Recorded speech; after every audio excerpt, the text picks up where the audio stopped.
Pony Musescript here, and welcome back to another Color Goddess commentary.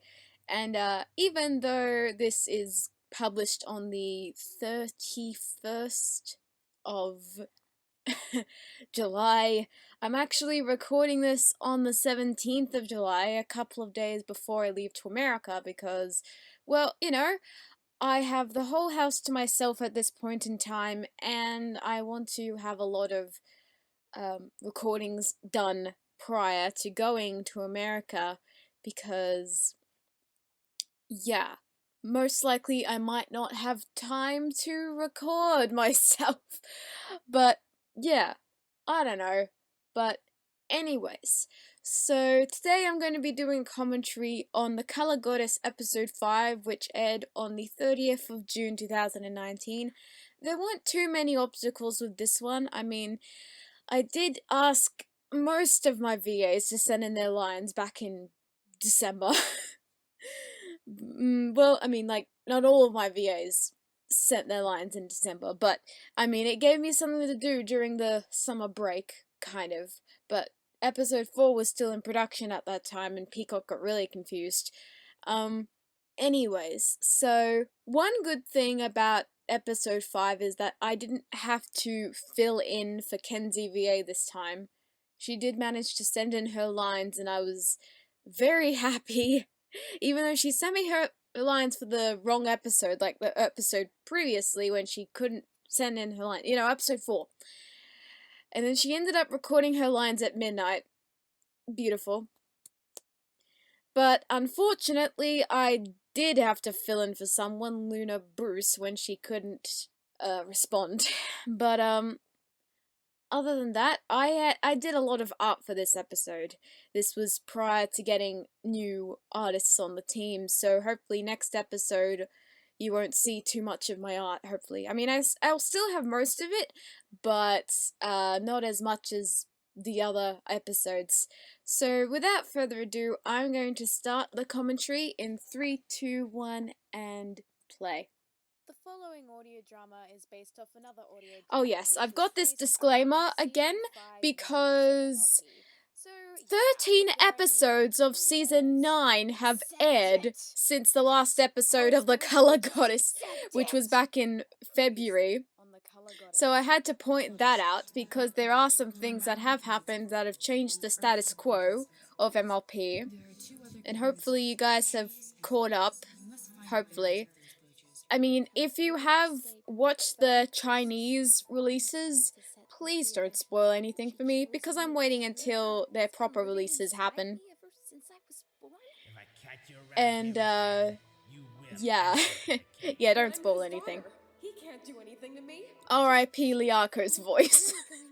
Well, maybe you can find out now. Oh yeah, and yeah, Angel. It could be just a deceiving act. But Discord, I think I've also been watching a couple of audio dramas where it had Brian Random VA voice act as Discord, one of them being The Lover's Stone, and I'm like, oh my goodness, I forgot he was in this audio drama. You know what? I could have had Kenzie VA's lines for the previously, but it wouldn't really be the same. Sorry, Kenzie, in advance if you're watching this. Yeah, I didn't really get the chance to listen properly to her lines, but I was like, oh, wrong episode. Okay, so you see that Fluttershy, Applejack, and Pinkie Pie are now wearing their vests in the opening. So, there's always going to be little things, Agent Zero Fluffy, there's always going to be little things that change in the opening each time. That's what I want to have difference. Yeah, filling in for Luna Bruce. Jazza66's character has now shown itself, and so has Discord. And there are the 3 goddesses. Actually, yeah, I think Hatsuati told me she recently got a new microphone. And look, 5 artists, isn't that sad? And then we have the other voices that would be playing one-time characters in episodes 5 and 6. I thought I'd give them a mention as well. But yeah, Hatsi got a new microphone, which is pretty cool. Rainbow, Listen to my words, for I bring another this message. picture My other is sister, pretty much the Lumina, start also of given my me new improved art style, because in 2018 I started adding highlights to the hair, but with this image I started adding extra shadows. I mean, some pictures in this episode don't have that, but that's mainly because I hadn't started with that style yet. So that's why that is the case. And rainbow. Dearie me. The other time she gave me a message was in the morning, right? And like most people, Who knows? they would just go back to sleep. Actually, that reminds me of the season 4 not premiere, the finale. Okay, so we have Angel of the Light 101's art, adorable as always. And then we have this interaction with Sweetie Belle and Rarity. And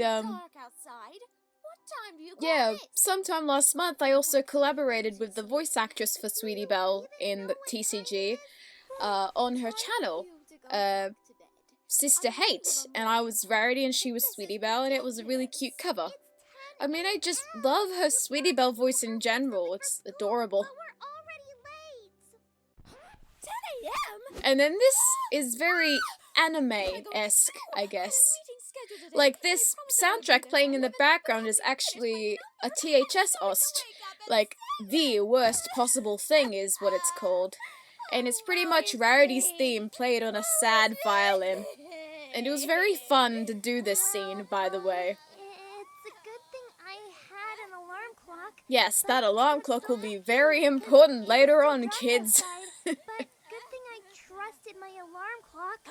You're right, Sweetie Belle. Why is it still night even when it's 10 a.m.? Yeah, so, What if something happened well, to Princess my, Celestia? theory Princess is that Lumina. when, The meeting I mean, minutes. like, usually the night sky in Ponyville is, like, purple, but in this case it's actually, like, a dark blue instead. Oh, my nose!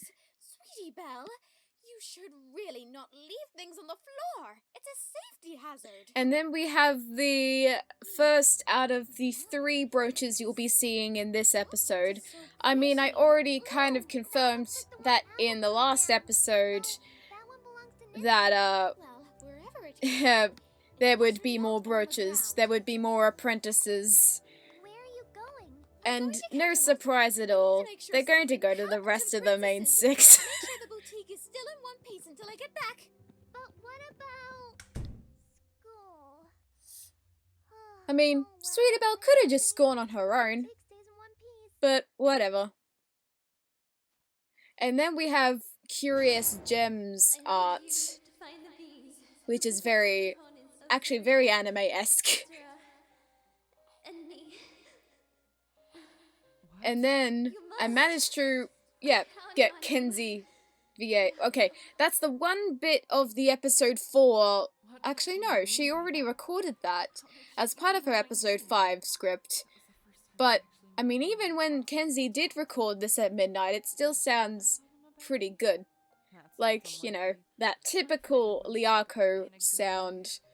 But also, I want to draw attention to the art for this episode for Curious Gem.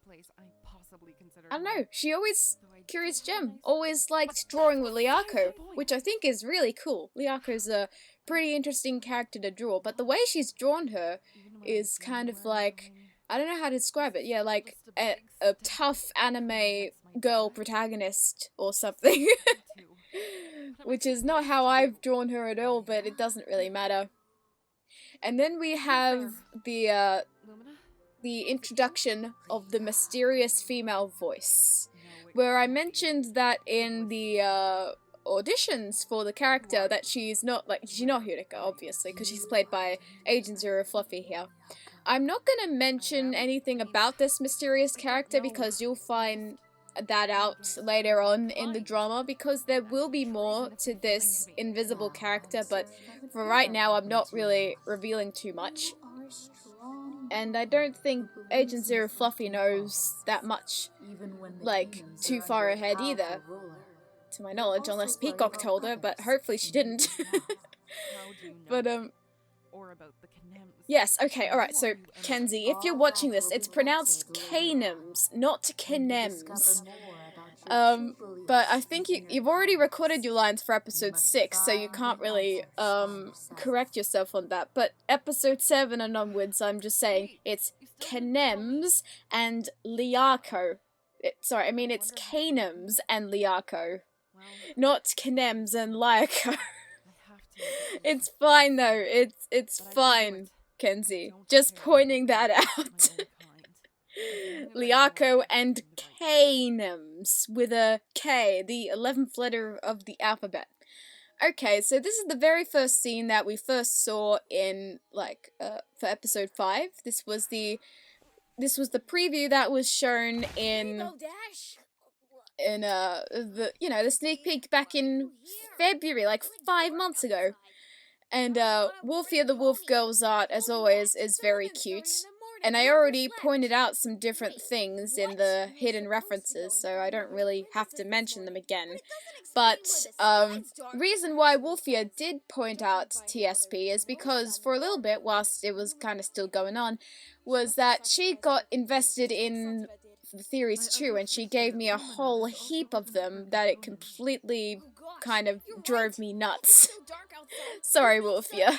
It did kind of drive me crazy though. Like, Vector 85.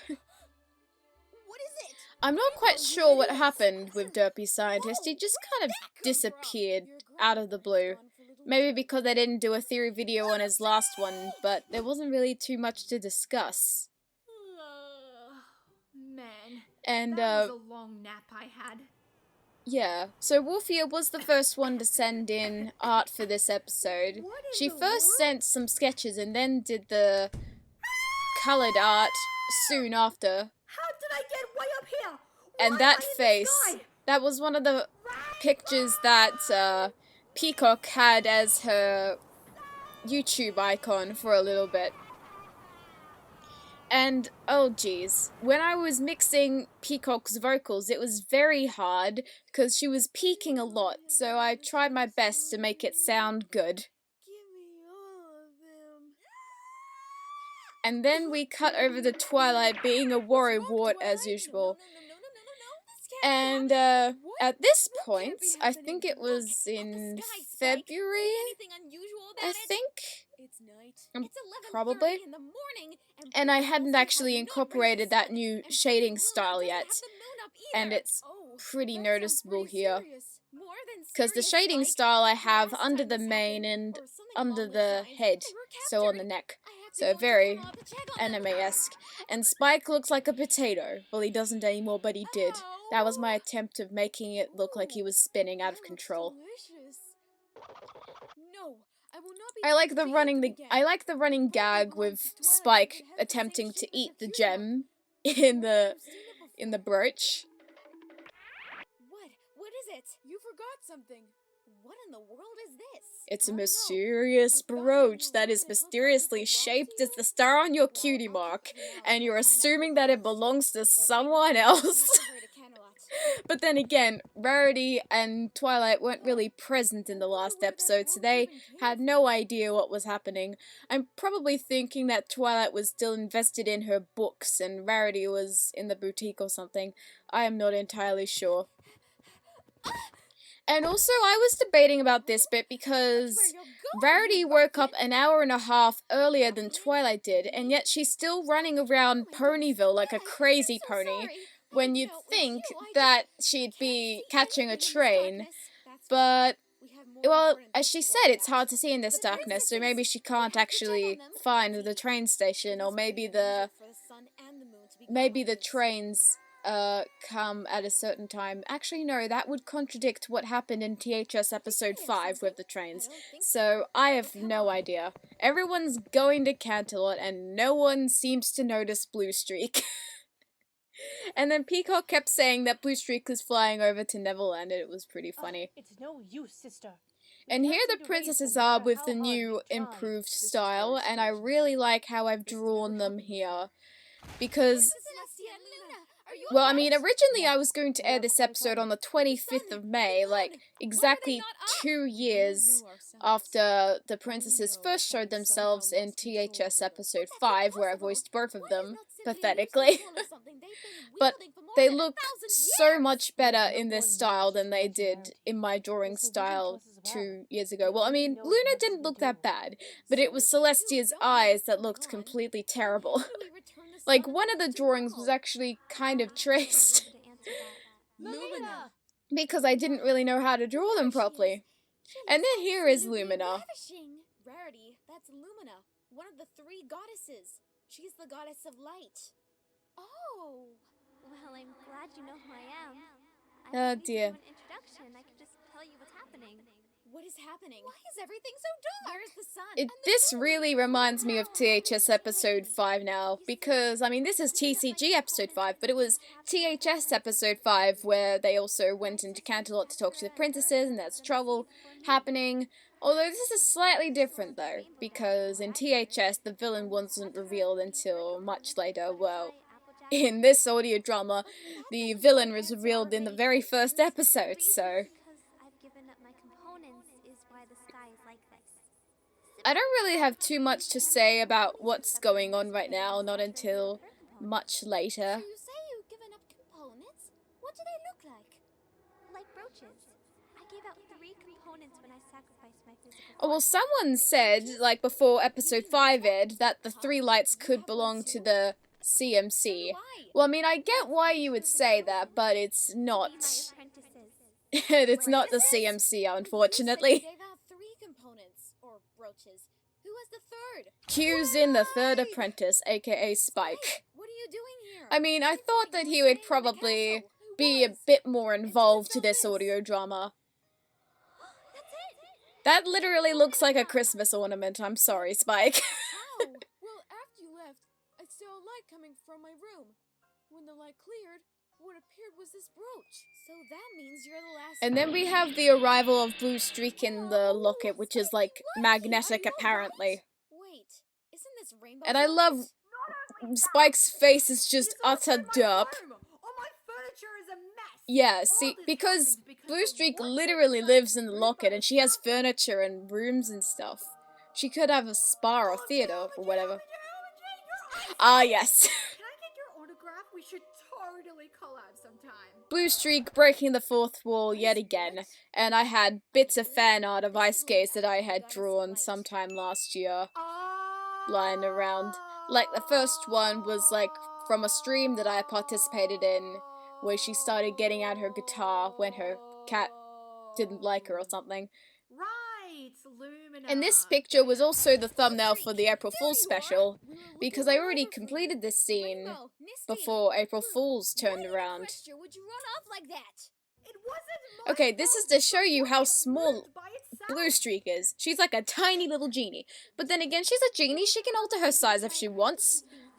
The locket does contain the powers of my sister after all. You 3 are apprentices. So yes, pretty much the locket is a magnetic substance that is attracted to the other components. The reason why that didn't cause such a problem last episode was, I guess, Rainbow Dash was awake to witness this happen. You gain a vest like me. Let me try. And then we have the transformations of the apprentices. I'm an apprentice too? But I don't have a mane. Where am I supposed to put mine? How about on your chest? Why am I... I mean, I still am going through the crush that Spike has on Rarity, but I actually ship Rara Jack. So, the more you know. Oh, yeah, I think in the script I accidentally put Rarity, the light goddess of radiance, the light goddess of time, the light goddess of fire. But it should have been apprentice. But of course you couldn't really tell because my audio editing skills were really good that you couldn't really tell that I edited it with a different word. So, yeah, I'm just proud of myself, giving myself a pat on the back. And then we have the schoolhouse. I'm probably assuming that there's like a light bulb at the ceiling, so hence why it's still bright in here. And then there's also the stick pony of Musescript in the background. So this is pretty much taking place in THS, like with the whole... I mean, yeah, Applejack got a present for Rarity in Canterlot in THS episode 4, and then she gave it to Sweetie Belle. And then Applejack finds out the bitter truth 3 months later.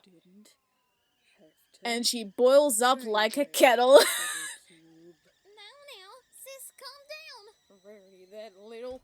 Dearie me. What took you so long? Yeah, better that Applejack was cut off, of course. I had to look after my sister. So this OST playing in the background right now is called Lives of the CMC. The melody of this first played in another OST, the Formal Gathering, where the CMC were discussing what they would do at the Formal Gathering. But that OST was pretty messy because most of it was improvised on Logic.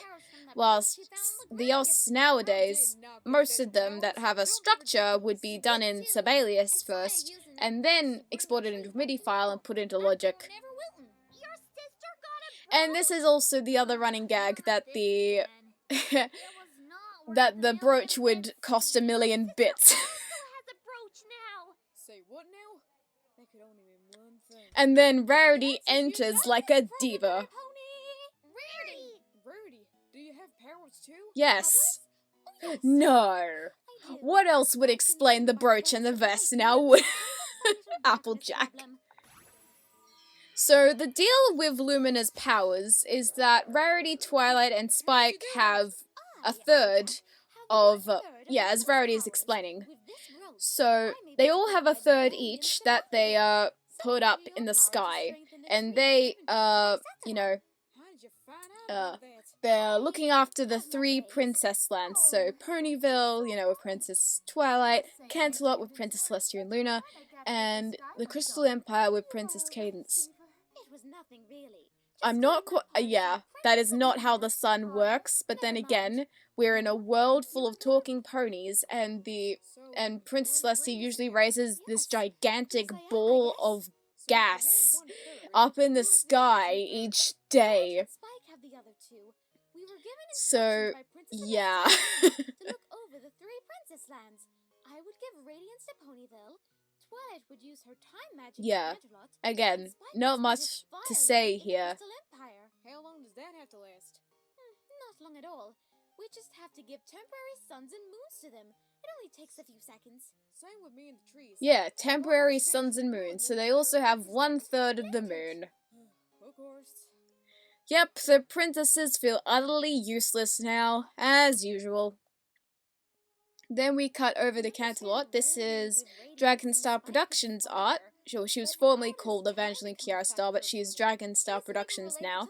And she was one of the last people to send in art, and then she decided to draw some traditional art, which I originally didn't really want for new artists. I just wasn't sure how well it would turn out, but this didn't actually turn out so bad, really. Well, except that Twilight's vest and brooch isn't present. But it looks pretty fine, I guess. But if Lumina wasn't there to look out for time, how was it still able to keep time? I mean, I did have my alarm. Everyone has their alarm clocks except for Rarity because she gave hers to Sweetie Belle as a Christmas present. Yup, Rarity is evil. Though she has been guiding us to do so. Well, she would have been guiding Queen Aurora and Queen Hesperus to do so as well. Because, in this universe, they're Princess Celestia and Luna's parents, as seen in the Christmas special.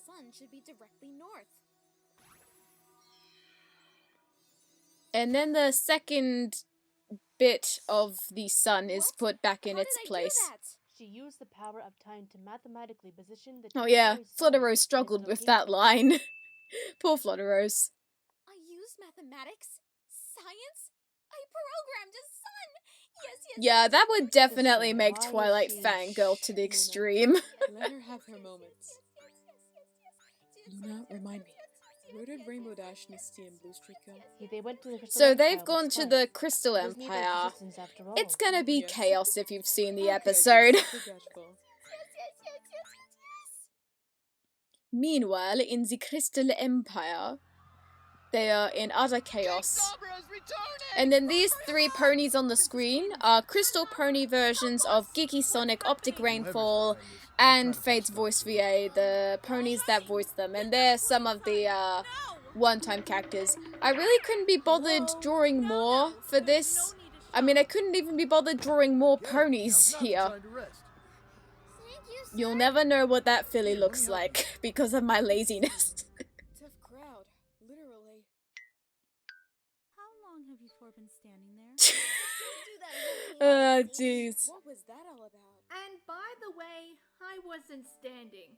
I was flirting. This was one of the sections that Peacock was ranting on about. That's ridiculous. One. We literally made One it of the slow. sections. It wasn't Sombra. Yes. Then why is the See, style this like is the other reason why I had the disclaimer, because I know that King Sombra had returned in season 9. Well, I mean, I think he is dead now, but at this point, we didn't really know that. And this script was written in when episode 3 of TCG was still in production, as I've mentioned in the references. There.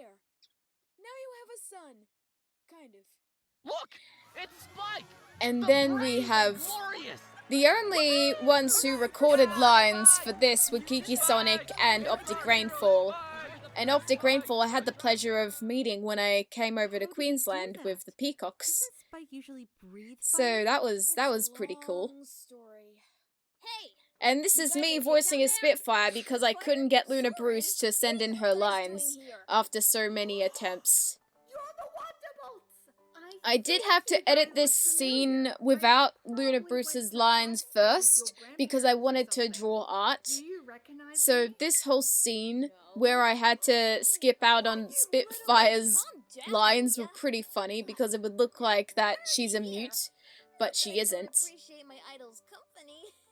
Eventually I did fill in for Spitfire, and yeah. Wait a second. Everything is I mean, fine, it was seems. a shame, because Luna Bruce only got to voice Spitfire in episode 1, which was like more than a year ago, March of last year. Yes, Spitfire will never get his pie. Wait, Spitfire? I meant Soren will never get his pies. This is what happens when I talk over my own voice. It was an effort to fly all the way here. And yes, Brian Random VA as Soren. But only one. Besides me, Brian Random VA voices a lot of characters. Like, he voices 4 characters in this audio drama. The train, Rainbow. They wouldn't fly all And the then way that's from Cloud Dragon City. Star Productions and that guy from My Hero Academia. I already forgot his name. How embarrassing.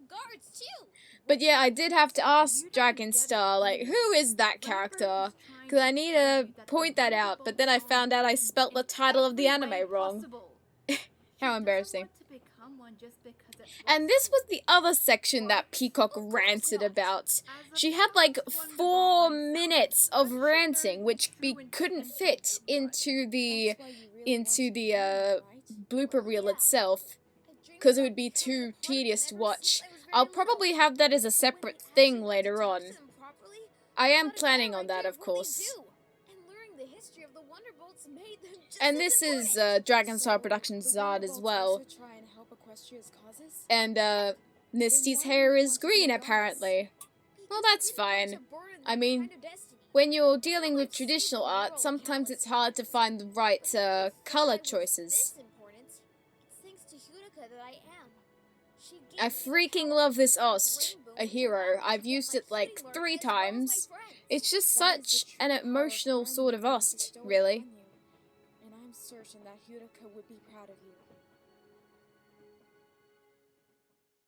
Okay, and here we have the last scene for the episode, which is the goddess song.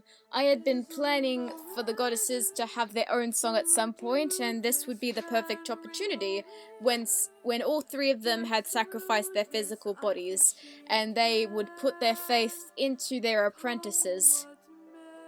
I wrote this song back in December of last year, and I loved it to bits. One of the best songs that I had composed for the audio drama, despite how short it was. Heartsy was the first one to send in her part, despite her mic being a derp. And then Darling Moon. She had some issues with recording, as you could possibly hear. Some water had got onto a microphone, and so it sounded very fuzzy. I tried my best to get rid of most of the static, and then that was the result. It didn't actually ruin the song too much, though. It actually sounded fine. I mean, I could still hear what Darling Moon was singing. I'm like, you're thankful now, Darling Moon, you now have a song. And yeah, this song was just really pretty to work on. And then there's this bit. This was my favorite bit, although it was actually Jacob M. Keen's nitpick in the episode that everyone was singing unison lines at the same time, and then I was like, blame me for my love of musicals, especially Les Mis, where it does that. And then one of my favorite harmonies is a perfect fifth over a perfect fifth. And that's fine if you don't understand what that means, but if you're a musical geek, maybe. So this is kind of like an English version of Trago de Si, which is like the goddess song I first put out. It was actually first heard in the very first trailer to TCG, so that long ago.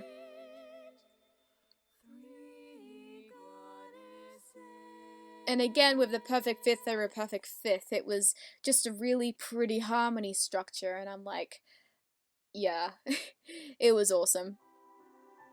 And I mean, usually in the credits, I would have the instrumental to the song, but since we literally just heard the song a few seconds ago, I thought that it would be more appropriate to have one of the OSTs that introduced itself, made its debut in this episode, to play instead. So this episode had a ton of voice actors. I mean a lot of voice actors. So the new ones were usually the ones to send in their lines first, because they were very enthusiastic about it. And as usual, I have done the most art for this episode. But I think for the next episode, I only have about 7 to 8 scenes that I'll be drawing, so not as much. Yes, the my new artist will definitely be helping me. This OST playing in the background is very pretty.